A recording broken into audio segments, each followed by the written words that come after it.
আপনারা চিহ্নিত হয়ে গিয়েছেন। আপনারা এতদিন বর্ণচূড়া ছিলেন, এখন আপনাদের রূপ প্রকাশ পেয়েছে।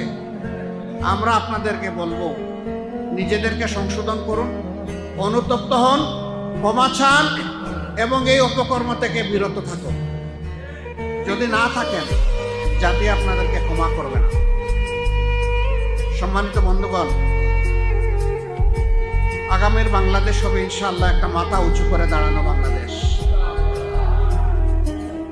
আমি বলেছি এই বাংলাদেশ হবে তারুণ্য নির্ভর বাংলাদেশ। এই বাংলাদেশ বিশ্বের সভ্য জাতিগুলোর সাথে প্রতিযোগিতা করার বাংলাদেশ।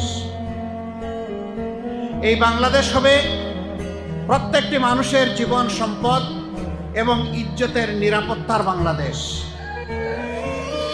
বিশেষ করে আমাদের মা বোনদের ইজ্জতের নিরাপত্তা শতভাগ নিশ্চিত করার বাংলাদেশ।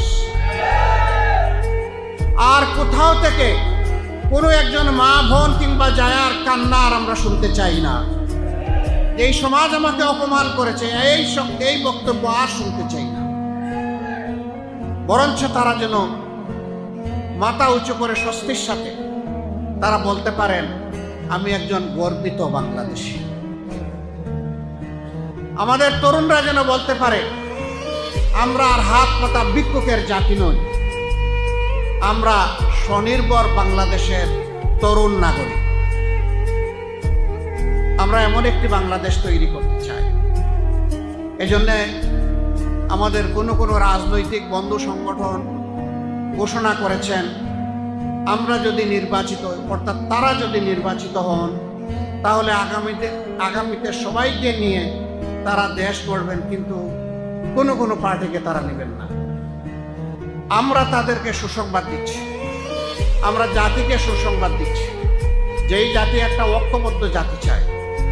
আল্লাহ তাআলার মেহেরবানিতে প্রিয় দেশের জনগণের ভালোবাসায় আমাদেরকে নির্বাচিত করেন, আমরা তাদেরকেও বাদ দিব না। সবাইকে নিয়ে আমরা ইনশাআল্লাহ ঐক্যবদ্ধ জাতি করব। আমরা সরকারে আসার জন্য তাদেরকে আহ্বান জানাবো, আসো। আমরা চাই সবাই যার যার জায়গা থেকে সর্বোচ্চ অবদানটা রাখুন, এই জাতিকে নূতন করে কিছু দিন।